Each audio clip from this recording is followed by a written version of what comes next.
Hello and good morning. आप सभी का स्वागत है मेरे चैनल हेलो खुशी पर। आज हम आपको ले चलते हैं लखनऊ, नवाबों के शहर। आप सोच रहे होंगे नवाबों के शहर से क्या?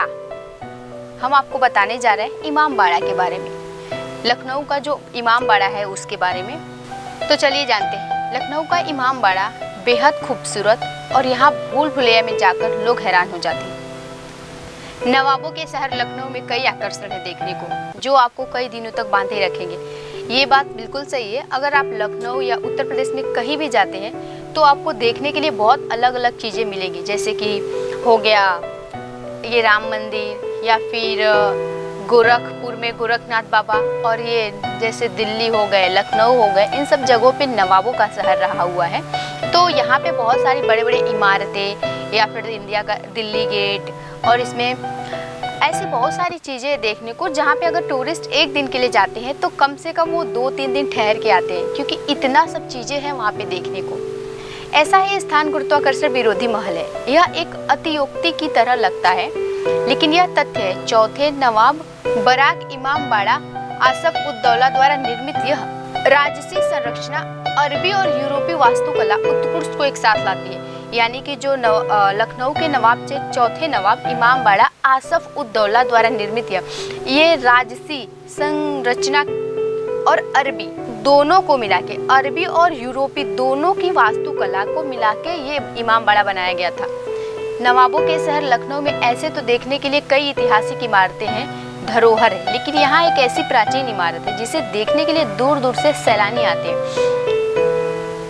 ये बात इन्होंने सही कही है कि मतलब ऐसी चीज़ें लखनऊ में, ऐसी चीज़ें ऐतिहासिक है जो धरोहर के रूप में भी है और बहुत ही प्राचीन है, और अभी तक वो लोगों को बेहद पसंदीदा और मनपसंद जगह बना हुआ है, जो दूर दूर से, यहाँ तक कि इंडिया के लोग ही नहीं बल्कि विदेशों के लोग भी ऐसे हमारे प्राचीन इमारत या फिर धरोहर को देखने आते हैं। इस धरोहर का नाम है इमाम बाड़ा। जैसे हमने आपको पहले ही बताया कि ये इमाम बाड़ा उत्तर प्रदेश की राजधानी लखनऊ में स्थित यह इमाम बाड़ा बेहद ही खूबसूरत है और देखने में बहुत बड़ा भी है। भव्य और खूबसूरत दोनों है। इमाम बाड़ा को भूल भुलैया आपसी इमाम बाड़ा भी कहा जाता है, यानी कि जो नवाब थे उनके नाम पर ही इमाम बाड़ा आपसी इमाम बाड़ा भी कहा जाता है। इस इमाम बाड़े का निर्माण अवध के नवाब आसफ उद दौला द्वारा 1784 ईस्वी में शुरू किया गया था। उस दौरान भीषण अकाल भी हुआ था। नवाब द्वारा इस भव्य परियोजना को शुरू करने के उद्देश्यों में से एक अकाल राहत परियोजना के तहत लोगों को रोजगार प्रदान करना भी था। उस वक्त मतलब जब अकाल पड़ रहा था तो राजा ने ये सोचा कि लोग भूख से खाए पिए बिना या फिर बिना किस रोजगारी के मर जाएंगे, तो इससे अच्छा है कि मैं कुछ बनवा के उनको रोजगार दूं, जिसके वजह से वो जिंदा रह पाए और कम से कम उनको 1-2 टाइम के खाने पीने या फिर रहने जैसे जगह मिल सके। इसीलिए इसी परियोजना और इसी के साथ उन्होंने ये इमाम बाड़े का निर्माण कराया। कहा जाता है कि इसका सेंट्रल हॉल विश्व का सबसे बड़ा वाटर चैम्बर है। जानते हैं इस धरोहर के बारे में कुछ महत्वपूर्ण और दिलचस्प बातें।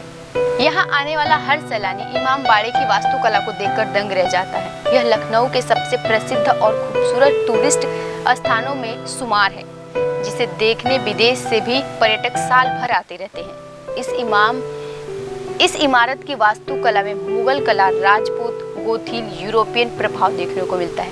मतलब इस इमाम बाड़े में वास्तुकला मुगल, राजपूत और गोथिल, इन तीनों को और यूरोपी तीनों का प्रभाव यानी तीनों का झलक उसमें देखने को मिलता है। इस भव्य इमारत का गुंबद नुमा हॉल लगभग 50 मीटर लंबा है और 15 मीटर ऊंचा।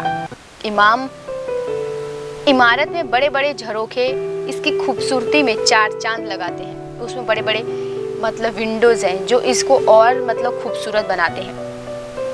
यह झरोखे ऐसे बनाए गए हैं कि मुख्य द्वार से अंदर जाने वाला व्यक्ति को तो देख सकता है, लेकिन झरोखे में बैठा व्यक्ति को अंदर जाने वाला व्यक्ति नहीं देख सकता। मतलब इसका मतलब विंडो इस तरह बनाया गया है कि जो विंडो में इंसान रहेगा वो बाहर के व्यक्ति को देख सकता है, लेकिन अगर बाहर की व्यक्ति चाहे कि उस व्यक्ति को देख सके जो विंडो के पास बैठा है, खिड़की के झरोखे के पास, तो नहीं पॉसिबल है, तो उसे नहीं देख सकता। यदि आप बेहद धीमे बोले तो आपकी आवाज़ दूर तक सुनाई देगी। इसका केंद्रीय कक्ष लगभग 16 मीटर चौड़ा है और 50 मीटर लंबा। साथ ही यानी 9 अन्य हॉल भी है। छत पर जाने के लिए लगभग 84 सीढ़ियां हैं। यह ऐसे रास्ते से होकर जाती है कि कई बार लोग भ्रम भी पड़ जाते हैं। यहाँ लगभग 1000 से भी अधिक इमामबाड़े की दीवार के बीच स्थित गलियारे हैं, जिसे भूल भुलैया भी कहा जाता है। इन गलियों में आकर हर कोई अपना रास्ता भटक जाता है। इस स्मारक के वास्तुकार दिल्ली के किफायतुल्लाह थे। इन्होंने इस भव्य इमारत के डिजाइन किया था। इसके निर्माण में लगभग 20,000 लोग गए थे और यह लगभग 11 वर्ष में बनकर तैयार हुआ। इमामबाड़े को भूल भुलैया इसलिए कहा जाता है कि इतनी दीवारें हैं, इतनी गलियारे हैं कि वहाँ पे लोग जाके अपना रास्ता भटक जाते हैं, जिसकी वजह से इसे भूल भुलैया भी कहा जाता है। और इसका जो डिजाइन था वो किफायतुल्लाह ने किया हुआ था। यहाँ पर आप शाही हमाम बावड़ी देख सकते हैं, जो एक गहरा कुआं है। यहाँ 5 मंजिला है, लेकिन यह सिर्फ 2 मंजिला दिखाई देता है और बाकी के 3 मंजिल पानी में डूबा हुआ है।